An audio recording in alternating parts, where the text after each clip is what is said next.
গৌৰীপুৰৰ বালাজানত ভয়ংকৰ পথ দুৰ্ঘটনা। আজি পুৱা ধুবুৰী জিলাৰ গৌৰীপুৰৰ বালাজানত এক ভয়ংকৰ পথ দুৰ্ঘটনা সংঘটিত হয়।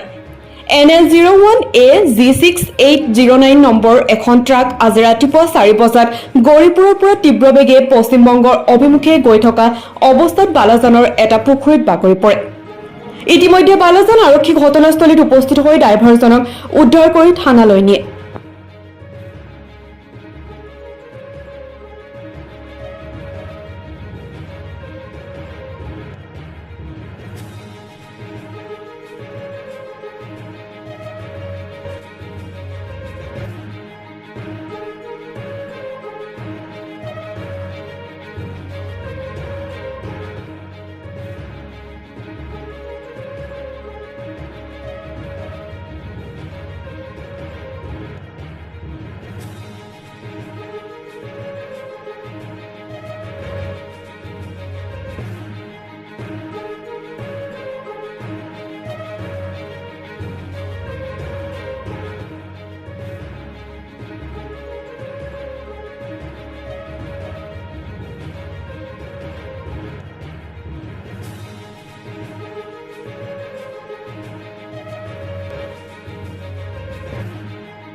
গৌৰীপুৰৰ পৰা চাহাবুদ্দিন মুল্লাৰ প্ৰতিবেদন, নিউজ 24 NE।